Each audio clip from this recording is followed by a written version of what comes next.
So the Flabob Express lives there. And I'm going to start with a video clip, which is actually the trailer to a documentary movie that was made about our trip. The movie has not yet been released. So the trailer you're about to watch has a Flabob watermark on the bottom of it, just so for proprietary reasons. And I want you to listen at the beginning of the video clip. There's a gentleman, his name is David Hamilton, and he is the last of the Pathfinders. That was the first wave that went across the English Channel on D-Day and dropped the first paratroopers behind enemy lines. And what he says is, I'm the last one left of the Pathfinders from World War II. I'm going over to France at the end of the month, going to fly across the Channel again in a Goonie bird. So here's the video.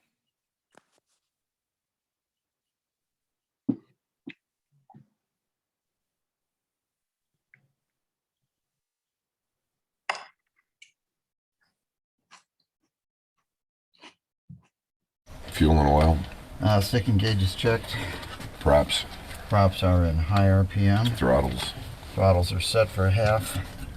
Mixtures. Mixtures are in idle cutoff. Trim. I've got it set bottom of the green arc. Yeah, full pressure. Full pressure, 29 minutes. Before start's complete. I'm ready for start. I'm the last one left of the Pathfinders from World War II. I'm going over to France, at the end of the month. Going to fly across the Channel again in a Goonie bird. Yes, yes. We won the war because of our logistical abilities, and the DC-3 C-47 is a manifestation of that. They have a soul. These airplanes have a soul. They're all exactly the same, but each one has a little something different from the other. We kind of had a feeling as a group is this is our moment. This would have been my father's dream to do this. And he was a very accomplished pilot, and I thought of him a lot. Almost every day when we're at dinner, we look at each other and we say, can you believe we're here doing this? I don't know, it might be a once-in-a-lifetime deal. Well, it's not going to happen again. Once every 75 years, whether you need to or not, right?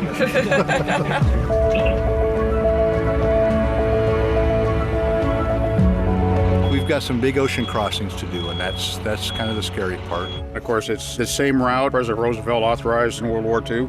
A lot of people say this will probably be the last large group of these aircraft to do an Atlantic crossing. Now, they thought I was nuts for wanting to fly it across the North Atlantic, and it's probably true. These aircraft are 80 years old, so parts are going to break off of them. Got the planes just as squared away as we can. You see everybody working and tweaking and getting everything done as best they can, but we're going to get these planes there and honor the troops, and we'll do what it takes to get there.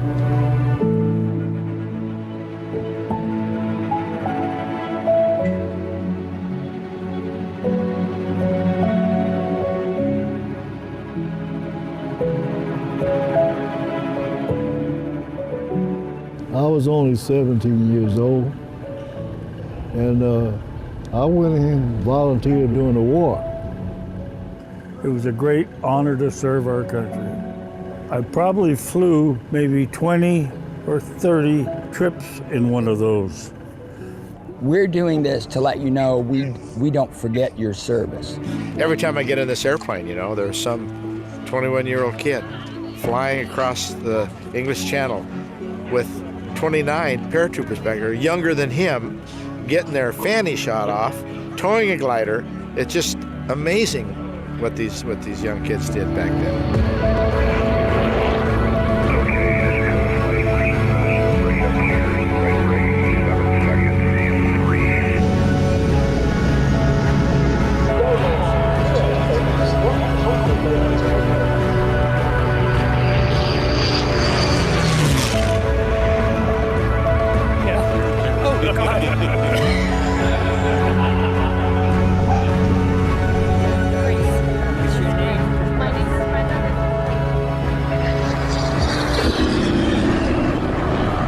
crossing itself was a great experience, and I think about the 20 and 25-year-olds that flew these airplanes across the Atlantic using the stars as navigation, not knowing what the weather is when they get to their destination, not knowing if they have enough fuel or even exactly where they are. So I was mindful of that on the crossing. I think it was an opportunity to really honor the greatest generation. Very few of them left. We're probably going to lose the rest of them in the next 10 or 15 years. So, I'm a kid.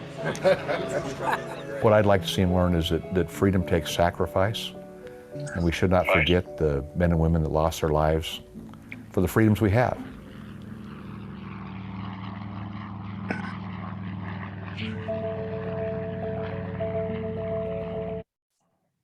Fuel and oil. Okay. So this whole idea was started by a group called DAX over Normandy, DAX being short for Dakotas, the British term for the DC-3 C-47.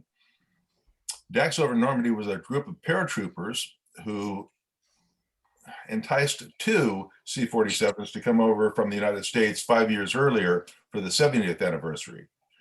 And they wanted to get more, and they did so by having a road show and advertising that they would pay for all of our fuel and lodging and food, and on top of that pay us 500 to 750 euros per flight hour once we got to Europe. Well, that got a lot more people interested than originally.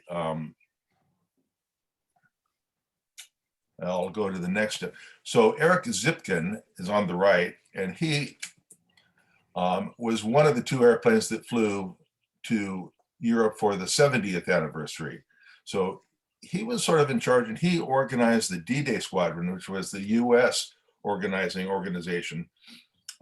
So in Europe, once we got there, we would be led by DAX over Normandy and BA-70, which is Berlin Airlift 70th anniversary. So D-Day Squadron, Eric Zipkin was in charge. Eric owns a airline of Pilatus PC-12s out of Oxford, Connecticut. And he was an excellent leader, delivered very detailed, excellent briefings, which always ended with, remember, our fathers had to fly, we choose to fly. If something's not right, stay on the ground until it's right. We didn't have a whole lot of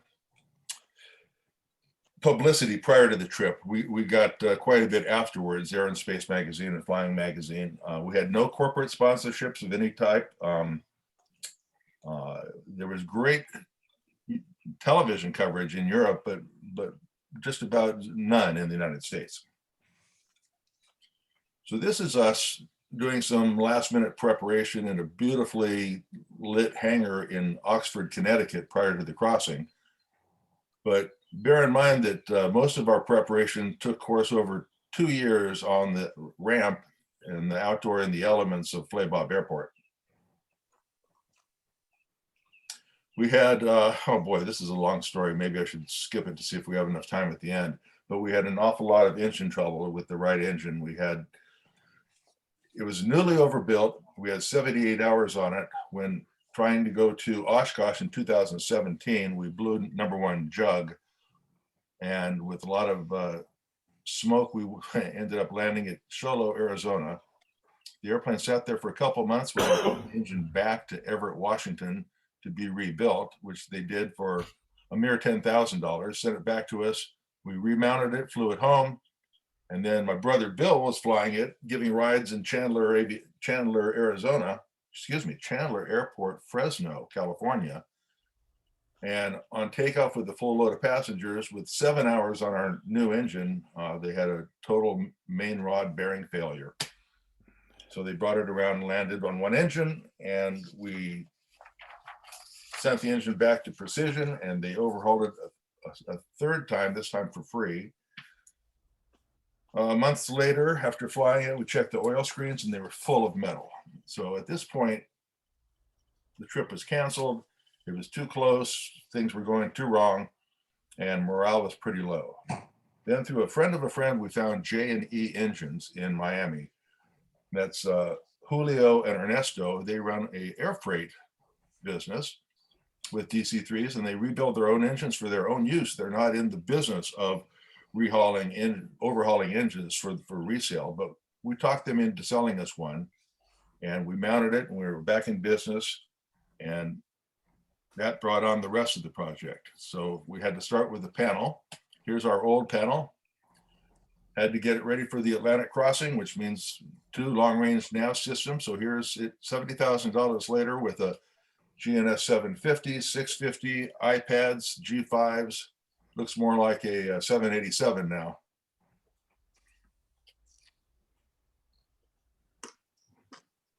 So the next year, 2018, we're on our way back to Oshkosh. Made it as far east this time as Dalhart, Texas, and blew a prop seal. Offloaded the passengers, and my brother Bill and I limped the airplane back to Flabob. So now we're getting a little jinxed. You know, we've tried to go to Oshkosh twice and haven't made it further east than Texas, or how are we going to cross the North Atlantic? So anyway, back to square one. Flying in Southern California, our heater didn't work, but so what? We didn't care. So flying over the North Atlantic, we were going to need heat. So we pulled out the Janitrol system and hooked up the heat connected to the exhaust stacks and got that working. And while we had the floorboards up, we actually removed 150 pounds of extra wires that were down there doing nothing, and 250 pounds of other crap that was down there. So we saved 400 pounds in fixing the heater. We found 12 inches of intergranular corrosion on the wing attach points. So both wings came off and the repair was made. The airplane was painted at this point with the wings off. This is an interesting slide. You can see that in a DC-3, there is no through spar. The wings are held on by bolts, 288 to be precise. There's more bolts on the bottom of the wing than on the top. Here's our crew chief, Pops Newman on the left, and Waldo Mendoza. On the right, Waldo was one of the 4 pilots that did the North Atlantic crossing. Here's Waldo modeling our Gumby suit. The instructions on the suit, the last instruction says, "Don't worry, you cannot sink." All the flight crews carried these, and we all trained at a local lake in Oxford, Connecticut. Our goal was to put this on in under a minute. What we discovered is you really needed somebody to help you do it. You couldn't do it by yourself in under a minute. Each suit had a PLB, a personal locator beacon, registered to each pilot in the survival suit pocket. We also had a 6-man raft, a 4-man raft, tents, sleeping bags, water, and food. So the challenges we faced. Well, had to fix up an old airplane with old parts. I told you about the engines. Well, that just reverberated through around the whole airplane, actually. It took us 2 years to prepare for this, and a lot of this was coming up with the money for it.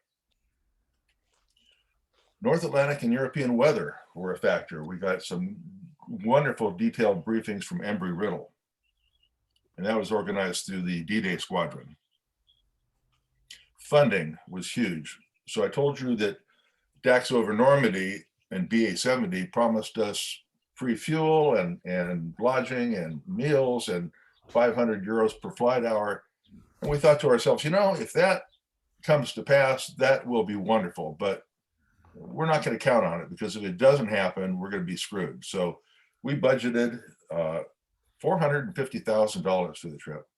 We raised $450,000 and we spent $450,000. We ended up getting next to nothing from DAX over Normandy and BA-70. The bureaucracy of flying in Europe was horrendous. Every country has its own issues, and D-Day Squadron was phenomenal, helping us get through this bureaucracy.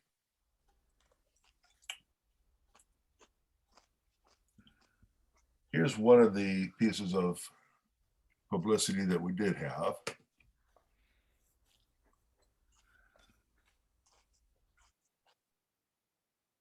Fierce fighting lay ahead of them beyond the beaches.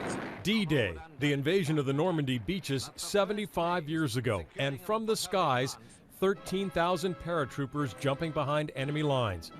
To mark this historic anniversary, some of those planes, now refurbished, returning to cross the channel. One of them carrying a 97-year-old D-Day veteran ready to jump again.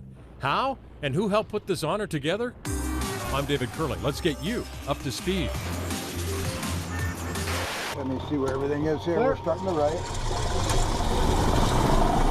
At this small Maryland airport, the beginning of the journey to Normandy 75 years later, a squadron of old C-47s, the D-Day Squadron.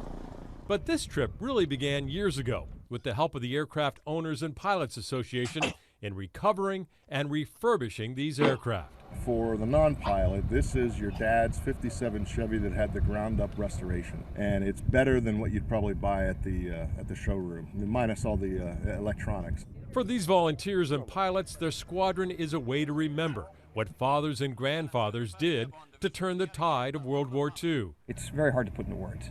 It really is. It's a kind of a culmination of so much of my childhood and so much of what of the world in which I live. I really just can't describe it. Position check, please. Not only are they flying again, these planes will carry paratroopers again. Packed with paratroopers, this aircraft's really only 8 feet wide on the floor. They'd lock into this cable and prepare for their jump. What we've got is 7 jumpers per pass. These modern-day paratroopers will wear the uniforms of those who came before them and jump from these aircraft over Normandy. We're hooking up to the same cable that those boys on the night of June 5th hooked up to. So it really means something to us. Okay. The journey to Normandy took off and headed first to the nation's capital.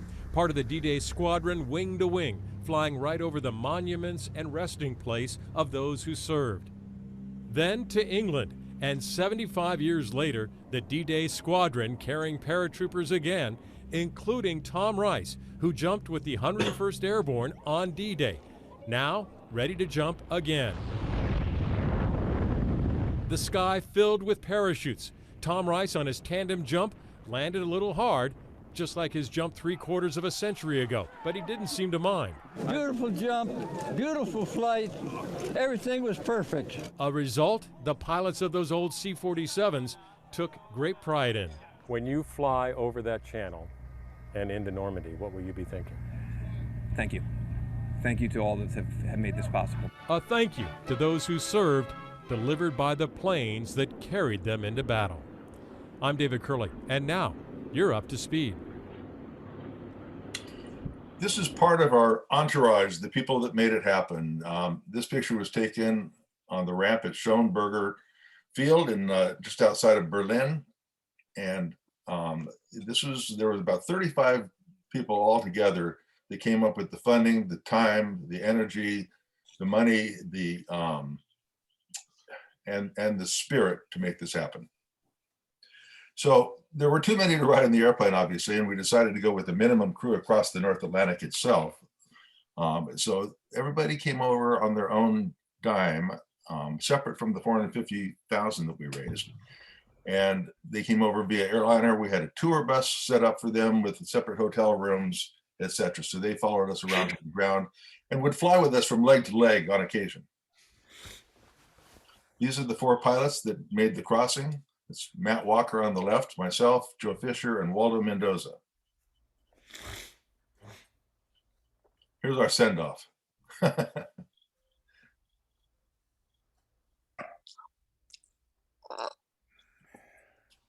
We made it as far, guess what, as far east as Dalhart, Texas. Spent the night the next morning. It was cold, and we woke up to a flat oleo strut.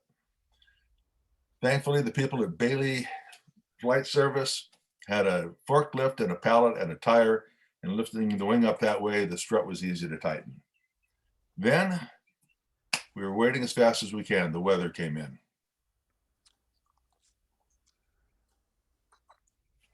The only route out was VFR down towards Amarillo. We made it as far as St. Louis that night before we ran out of daylight and spent the night in St. Louis. Here's my wife and my dog. We're headed to Syracuse, New York on the way to Oxford, Connecticut, where the three of us are going to get off because our daughter is going to deliver our first granddaughter in a few days. So here we are in Syracuse, New York, changing the first of 6 intake tubes that we had to change on the trip.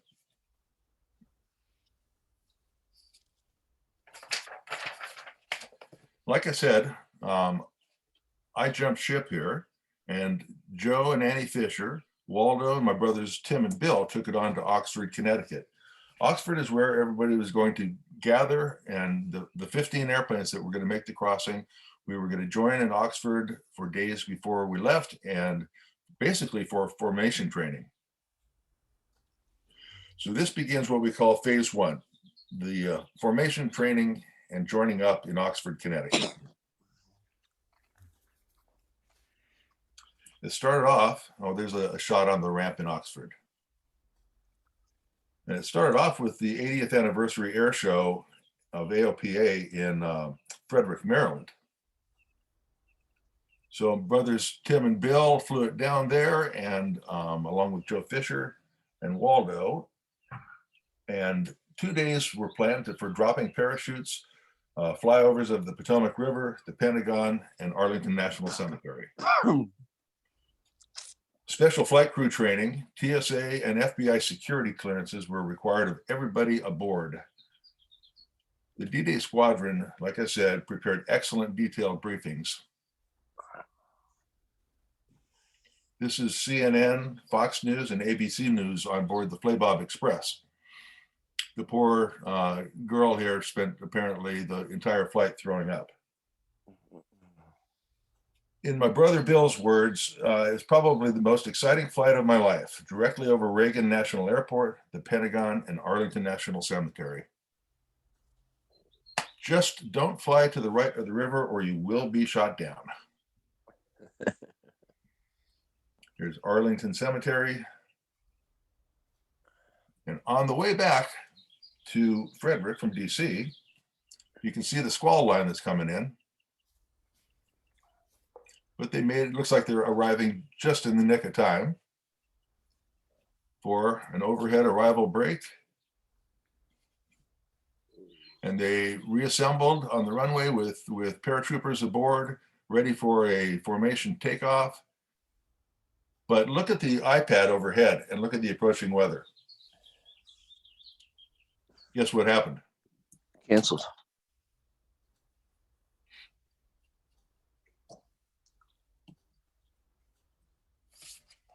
The next day was picture perfect for flying. Here's a picture of the Virginia Ann, owned and flown by Barry Fate, and he also bases this at Flabob Airport. Here's a great shot that my brother Bill got of the paratroopers jumping out, one in the bottom right of the screen and one just exiting the door.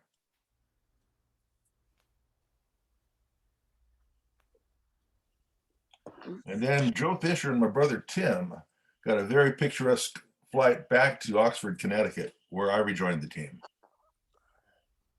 The next few days saw formation practice, flyouts to the Flight Museum at Bradley Airport, overflights of 2 Pratt & Whitney plants, Atlantic crossing planning, and weather briefings.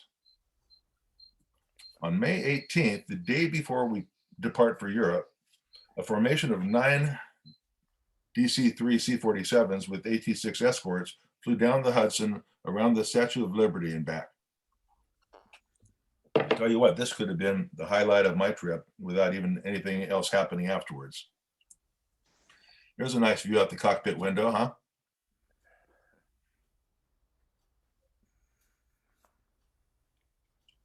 That's all, brother, over the Statue of Liberty. This is pretty cool, Bob. Give me your tired, your poor, your huddled masses yearning to breathe free, the wretched refuse of your teeming shore. Send these, the homeless, tempest-tossed, to me. I lift up my lamp beside the golden door.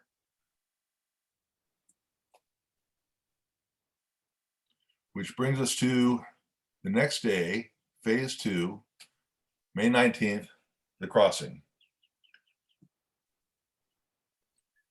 We were using the Blue Spruce route, the same route used in World War II, We went to Presque Isle, Maine, to Goose Bay, Narsarsuaq, Greenland, Reykjavik, Iceland, Prestwick, Scotland, to Duxford, England.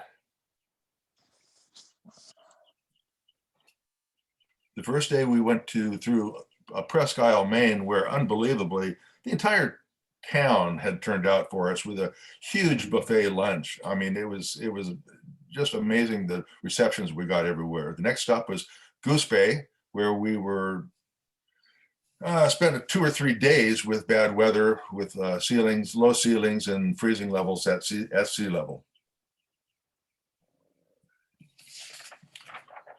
So let's see. So our planning through Greenland was through Narsarsuaq, known in World War II as Bluey West 1. It's at the farthest southern tip of the island. It provided the shortest route with the shortest time over water. In our planning, however, we discovered that Narsarsuaq had no avgas, only jet fuel. So we had to pre-buy our fuel at $11 a gallon and then have it barged into Narsarsuaq. On top of that, the fuel truck that was there, the single lone fuel truck, only hold 2,400 liters, which was about 1 airplane load's worth. Then he would have to go back into town and refill the fuel truck and come back. So Narsarsuaq was a bottleneck for us. A couple airplanes went up through Sondrestrom further north, Bluey West 8. One airplane had long-range tanks and overflew Greenland, but most of us had to go through Narsarsuaq and this is us arriving in Greenland. And this is me being particularly happy that we didn't have to put on the Gumby suits because it looks cold down there. Here's Narsarsuaq, Bluey West 1. So the normal landing is uphill towards the rising terrain. And of course, the normal takeoff is downhill towards the fjord. Well, when we got there, we had a 50-knot wind right down the runway. And so we landed uphill, just like you do normally. But it was almost like a helicopter coming in. The hard part was taxiing in. The wind was too strong for a takeoff, so we spent the night here. And it's a very interesting place, very small. But I'm one of my greatest joys in life is that we did stop here. It was just amazing. The next morning we woke up and the winds were only 25 knots, right down the runway again. So we said, okay, let's go. And by the time we got ready to go, it was up to 35 knots. So that was too much of a tailwind for taking off toward the fjord. So we took off into the rising terrain, mindful that we were going to lose 35 knots when we turned crosswind and another 35 knots when we turned downwind. So we were careful of that and it worked out fine. We climbed to 13,000 feet VFR over the field before heading east because we had to take a north route over the ice cap as the entire southeast of Greenland was under a severe turbulence warning. My takeaway from Greenland, most breathtaking scenery in the world. But if you go there, I would avoid ordering the seal soup. It tastes just as good as it sounds. We got to Reykjavik, Iceland on a beautiful day. Reykjavik is a very modern, clean, vibrant, young city. Hundreds of people came out that night to see our airplanes. There were probably about 5 or 6 on the ramp that night. The next leg was our longest overwater leg from Iceland to Scotland, 750 nautical miles, 5.5 hours in no wind. Oh, there's one more shot in Iceland. So we were handed off to Scottish control, who says, she immediately asked, what type of service are you requesting? Yeah, we looked at each other, huh? So I said, IFR service. She said, Roger, what level IFR service? And having no idea what she was talking about, I said, the best one you got. She says, Roger, deconfliction. So what we learned was that there's 3 levels of IFR service. The basic, which is where they know where you are. Traffic, which is assume it means that they will point traffic out to you, and deconfliction, which means they'll give you some type of guidance as to avoid hitting that traffic. And not only that, but the 3 levels of service come with 3 different price tags. So we got our bill from Scottish Control, and I just thought I'd, for fun, send them this letter and see what would happen. I wrote back and I said, I am today in receipt of your 29 November email containing an invoice for route charges. Frankly, we are surprised with this invoice of 564 euros. We flew a World War II era DC-3 from California to England and France in remembrance of the 75th anniversary of D-Day. Then we flew to Germany in remembrance of the 70th anniversary of the Berlin airlift. This monumental effort required years of preparation, countless hours of volunteer effort, and more than a considerable sum of money.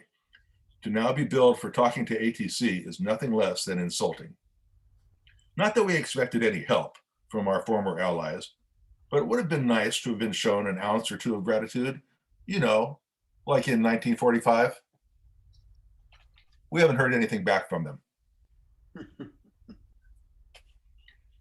Scotland is as green as advertised, and boy, was it a nice thing to see.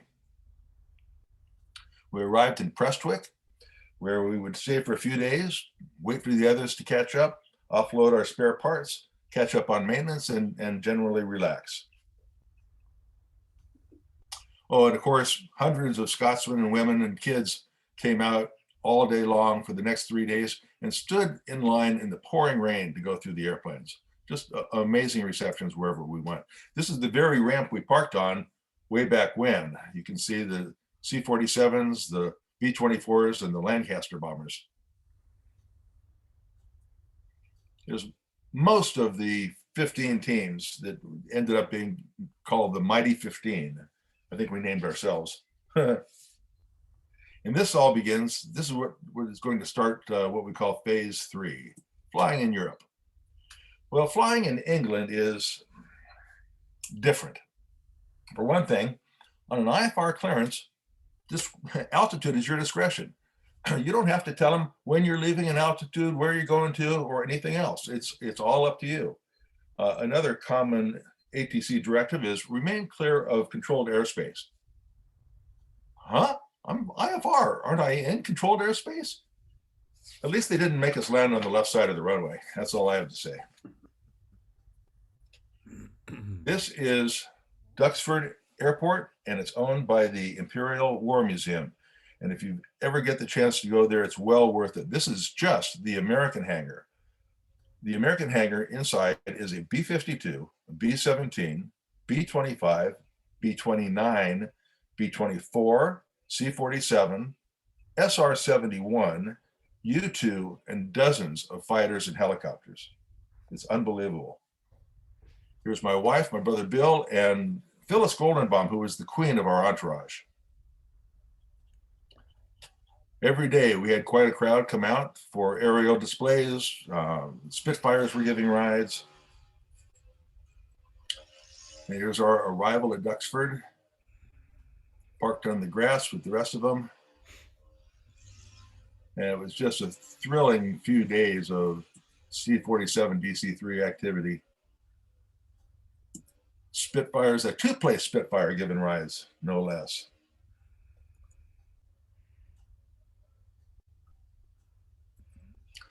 Here's part of our entourage in Duxford. So Duxford is very close to Cambridge, England, and in Cambridge is the famous Eagle Pub, a very popular RAF and USAAF hangout in World War II. The crew signatures are burnt in the ceiling using candles, and you can still see them today. So we had a QB meeting there that night. In February 1953, at this pub, at the Eagle Pub, James Watson and Francis Crick first announced the secret of life, how DNA carries genetic information on a double helix. So if you ever go there, I suggest ordering the double helix lager. It was delicious. On June 1st, while waiting for the rest of the Dakotas to show up, 7 of us flew out 20 minutes west of Duxford to Old Warden Aerodrome. And the 7 hangars you see on the right side of the airport are the Shuttleworth collection, one of the finest collections in the world. Here's 6 of the 7 C-47s that went to Old Warden. Included in the Shuttleworth collection is this original de Havilland DH-88 Comet. This is the airplane that won the 1934 McRobertson Air Race from England to Australia. 11,300 miles in just under 3 days. Interestingly, second place went to a KLM DC-2 in regular passenger service. There's an exact replica of this Comet at Flabob Airport, of course. Where else?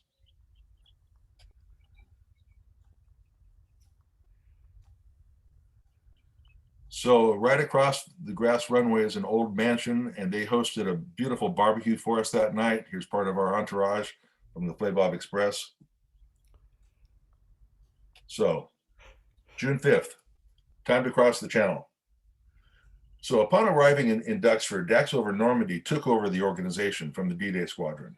Well, we were spoiled. We had thorough professional briefings every time we left from the D-Day Squadron. You know, here we are, it's an international formation flight of DC-3s and fighter escorts. We're dealing with weather. We're dealing with navigating around London's busy airspace, crossing the channel, dropping paratroopers, and finally landing in Caen. So you'd think there would be a lot to this briefing. Well, Dax over Normandy delivered the world's worst briefing, so bad that we requested another briefing and were unbelievably denied. So we conducted our own briefing right on the ramp.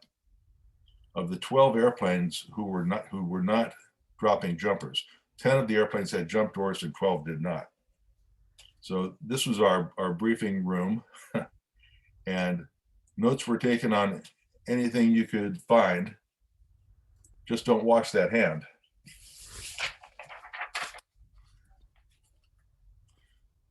Okay, finally, time to cross the channel. Load up the paratroopers. This is what it's all about. All aboard. Escorts are ready. Spitfires are ready. All engines are running, ready to taxi. Just then, in the cockpit of the Flabob Express, what's wrong with number 1? It just quit. We restarted it. It quit again. After that, it would not run at all without continuous priming. Really? Now? Okay, time to get out and go see what's wrong. Bye-bye, everybody. Farewell. Happy crossing. Bad carburetor. Guess where the only spare carburetor is? It just took off 10 minutes ago and is crossing the channel headed for France. Reminds me of the saying, how do you make God laugh? Tell him your plans. Well, 22 C-47s taxied out and 21 took off. So the next photos you see here were all borrowed from those that made the D-Day in Normandy. We stayed behind in England to fix our airplane. So here's departing the White Cliffs of Dover. And these are awesome pictures, and from the ground, people thrilled to the sight. Unfortunately, the poor planning and briefing by Dax over Normandy resulted in unsafe turns by lead into the formation, breakup of the formations, dropping the paratroopers in the wrong way off target, just like the real D-Day, only not purposely. Afterwards, when everybody landed in Caen, Dax over Normandy was summarily fired from being the organizer, and D-Day Squadron was re-elected to lead for the rest of the adventure. And now, having heard the dirt, please enjoy these next upcoming photos that are just beautiful, as the people on the ground did.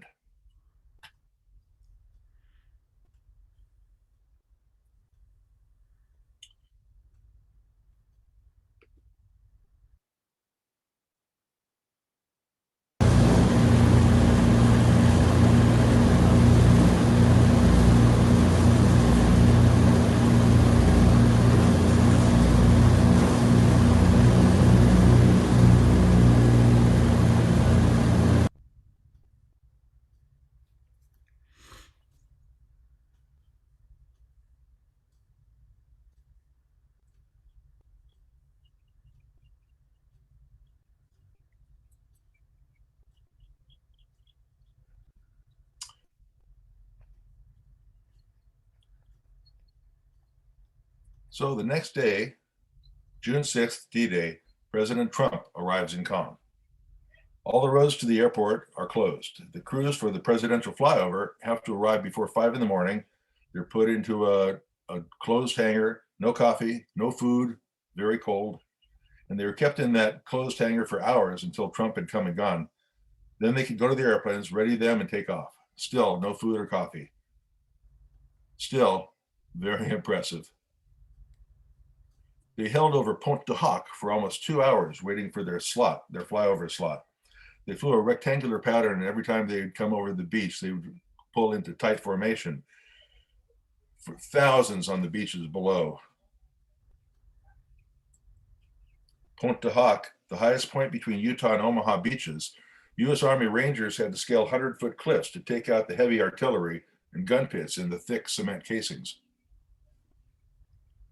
Here's a C-47 over the American Cemetery, and the more observant of you will see a shadow following him, which is a C-130 gunship babysitter. American Cemetery in the Omaha Beach from the ground.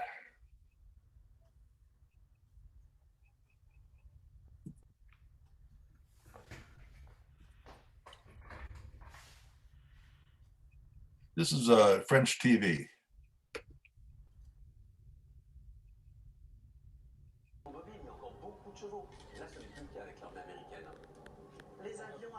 Trump and Macron and their wives. Oui. Oui, it looks good.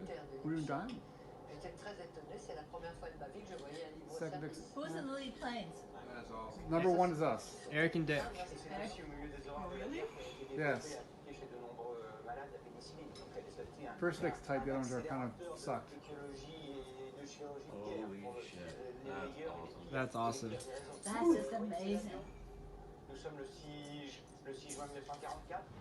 You have some who don't do formation flying then?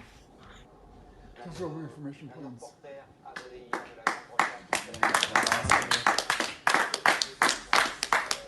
And there's our C-130. There's the Coast Guard. Thanks for showing up. We got the ramp down. And to their credit, reportedly, both Presidents Trump and Macron spent all of their attention on the D-Day veterans themselves.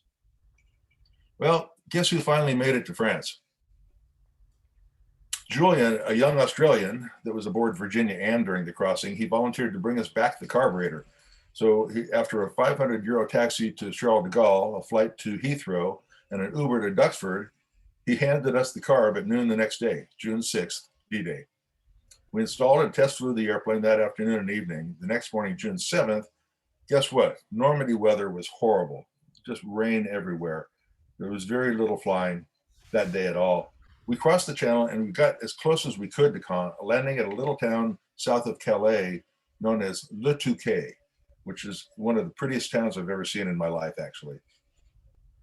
The next day, we waited for an opportunity, and it was a 30-knot crosswind directly across the runway, and the airport was closed all day. About 5 in the afternoon, the controllers just felt sorry for us and reported it at 25 knots, which reopened the airport, and so we could take off with the deal if we could give them a flyby on our way out. So we made it to Cannes in time for one night and then on to Germany. This is in Wiesbaden, just outside Frankfurt. It's an American air base, and as you can read, a golf cart drove right into the elevator. And this is D-Day Doll, based in Riverside, California, the CAF wing. And without Waldo's considerable skills, the D-Day Doll would have been in Wiesbaden a lot longer. But Waldo got it fixed and finished that afternoon. Tempelhof Field in the American sector of Berlin, built by Adolf Hitler in 1934, but never finished. It's a good example of architecture by intimidation. It's bigger than any other terminal and hangar anywhere. Well, we had thought the Germans might open up Tempelhof for us, but no, it remains a closed airport and public park. There's 3 main supply lines for the Berlin airlift. The one on the south is Wiesbaden. These guys were dealing with bad weather. For navigation, they had nothing but AN ranges, celestial navigation, pilotage, and dead reckoning. Still, during the Berlin airlift, an airplane landed or took off every 30 seconds, 24 hours a day. One C-54 pilot, Gail Halverson, took his Hershey bar, tied it to his handkerchief, and dropped it out his pilot window to the group of kids outside the Tempelhof fence. He did this every time. Then the rest of his crew started doing it. Then all the crew started doing it, and they became known as the Candy Bombers. The crowds of German kids grew and grew, and they're still famous today in all of Germany. Well, we recreated the Candy Bombers of the Berlin airlift with none other than Gail Halverson himself flying lead in Placid Lassie. This is John Goldenbaum. He was instrumental in getting a donation by Herm Rowland, president of Jelly Belly Candy Company, to make and donate 10,000 parachuted packages of jelly beans.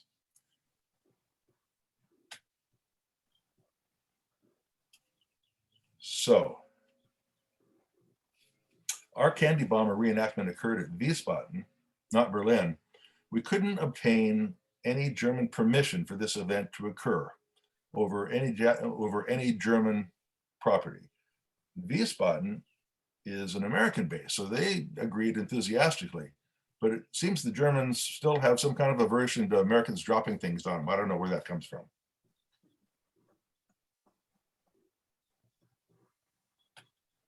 So here's a formation flight just prior to the candy drop over Wiesbaden.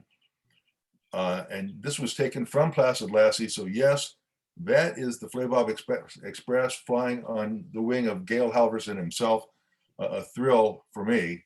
If you'll notice on this flyover, every airplane on the field is a C-47 or DC-3, and you can see the size of the crowd as well.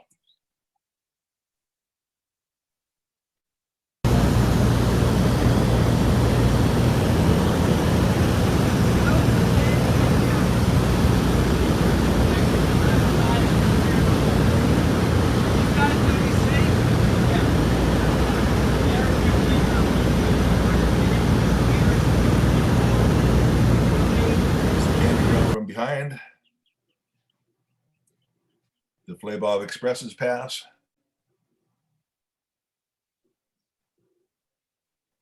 So the Germans still tried to control this.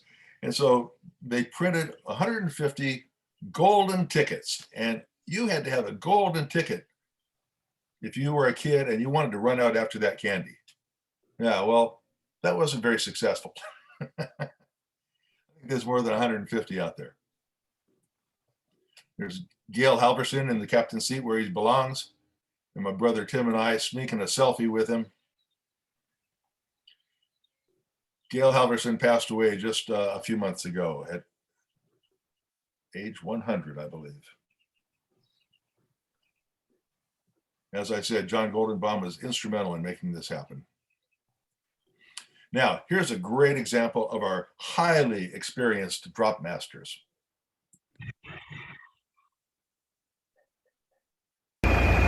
Okay, get ready. 5, 4, 3, 2, 1. Drop them. Keep dropping. Keep dropping. Keep dropping. Keep dropping. Keep dropping. Keep dropping. Keep dropping. Keep dropping. Keep dropping. And stop.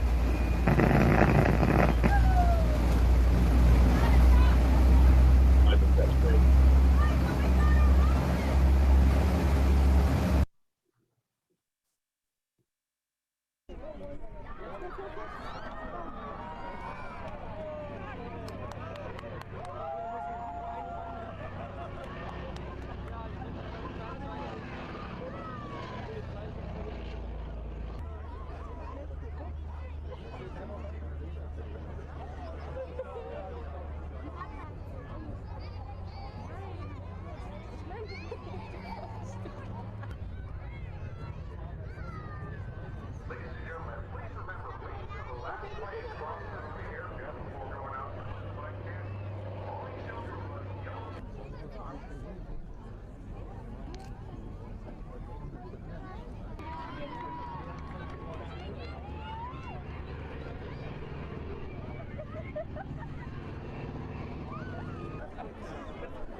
Yeah, I think maybe more than 150. Then, due to bureaucracy, incompetence, misrepresentation, and outright fraud by the organizations Dax over Normandy and BA-70, we were told that we were uninvited to Berlin. Rather, we should fly to Fossburg and other staging airports for the Berlin airlift like Wiesbaden, but not Berlin. And in 3 days' time, 3 aircraft only would be allowed to fly over Berlin, but none would be allowed to land there. Eric Zipkin told them, nope, it's going to be all or none, and they caved. But again, for a flyover Berlin only, no landings. Well, the Flabob Express, our entourage was already there. We had hotel rooms, they were in place. So we said no thanks to their uninvitation, and we flew to Berlin and landed at Schönhagen Airport and had a very warm welcome indeed from the local airport. The politicians and BA-70 and Dax over Normandy got into some kind of pissing match that just didn't work. But the Germans were different. They loved us there. You know what? There's a lot of fine beer gardens in Berlin. We went out to the Luftwaffe Museum at Gatow Airport, which was in the British sector. It's a great museum. And here's the Berlin flyover, D-Day Squadron, and it's rumored that maybe at least one airplane dropped anti-parachute over Tempelhof.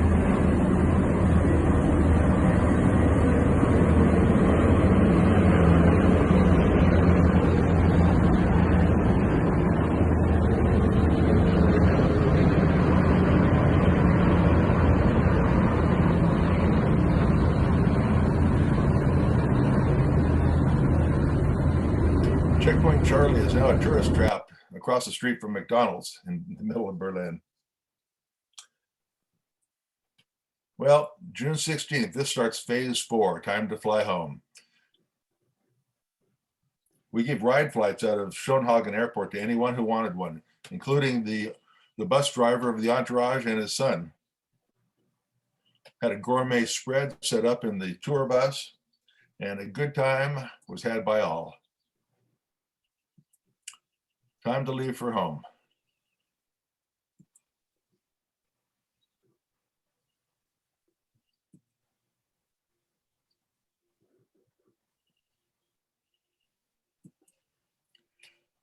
So the entourage immediately went back to another beer garden for brats and schnitzel, while the flight crew dined a little less elegantly. We stopped in Prestwick to reload our spare parts, our life rafts, our safety equipment, and a day of pre-oceanic crossing maintenance. So we arrived for the early departure the next day and to, guess what, a flat strut, just like Dalhart. The Express does not like cold weather. So this is a time sped up video of pretty much what we did whenever we stopped anywhere. It was flying an 80-year-old airplane that far requires a lot of attention, and this will give you some idea.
back to Reykjavik.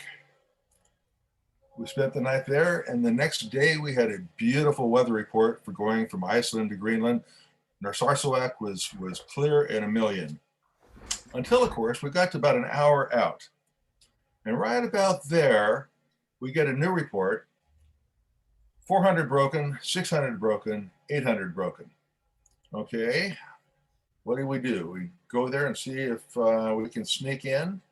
But if we do, that kind of cuts into our fuel reserves, because right now our best alternate is Sondrestrom, which is 3.5 miles to the north of our current position. Now, bear in mind that all that fuel that we bought and barged into Narsarsuaq is sitting there waiting for us, already paid for. So what would you do? We turned right 90 degrees and headed straight for Sondrestrom, which added another 3.5 hours, but we had enough fuel to get there. And because of that conservative decision, we were rewarded with the prettiest flight of my life.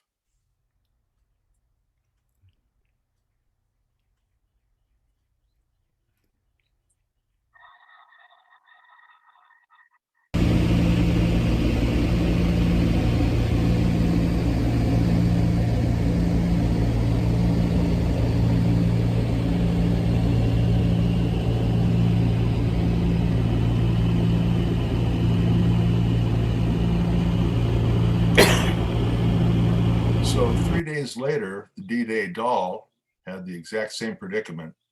There was a beautiful Narsarsuaq forecast, and an hour outside they got there with these broken clouds, and they decided to go take a look.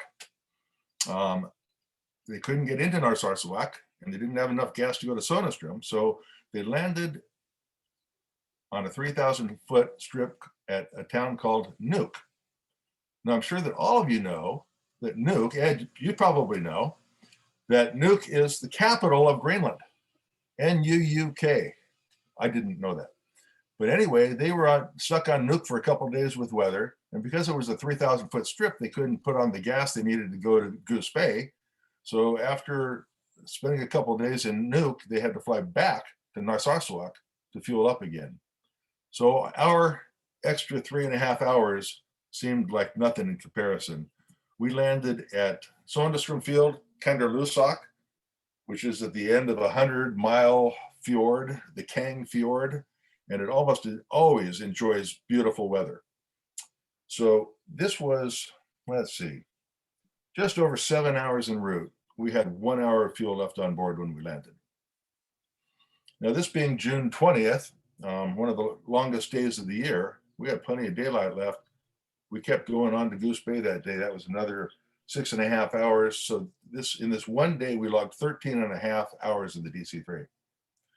We took 3 days to cross back into the States. June 18th from Scotland to Iceland, June 19th, Iceland through Greenland to Goose Bay, and then June 20th to Val d'Or, Quebec, and then Appleton, Wisconsin to clear customs, and then Oshkosh.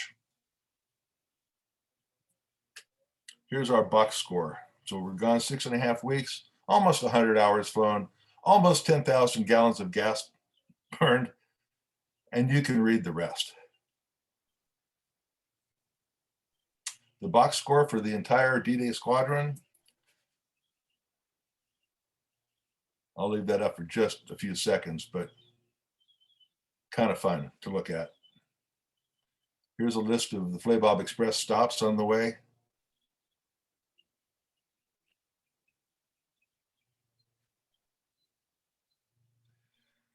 And this is the end of the presentation. I've got one more video to show you, and this video kind of sums up, excuse me, cramp, sums up why we did this trip in the first place.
They're ready to taxi.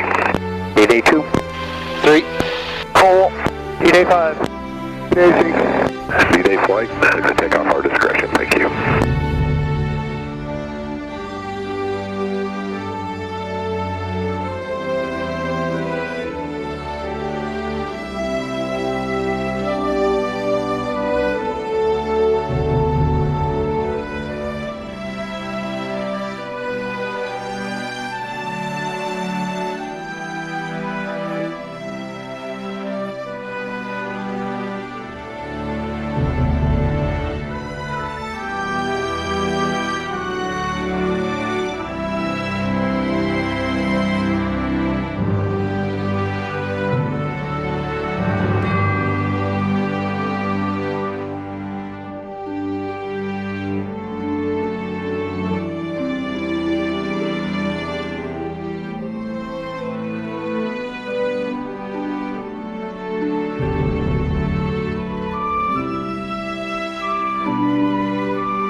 So I said we had no corporate sponsorship, but we did have help.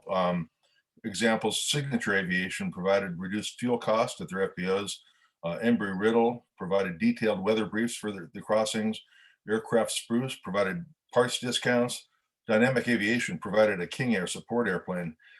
D-Day Squadron was instrumental in helping us with a mountain of bureaucracy. Sourcing insurance, you have to have $40 million insurance coverage to fly in Europe. We all bought it for about 6 weeks worth. HF radio waivers, mountains of bureaucratic paperwork requirements, buying and pre-positioning fuel to Narsarsuaq, Secret Service clearances, and lots more. So it when they say it takes a village, this is a great example. And all of this culminates for me in this was the trip of a lifetime. And that's the end. Fantastic. Yeah.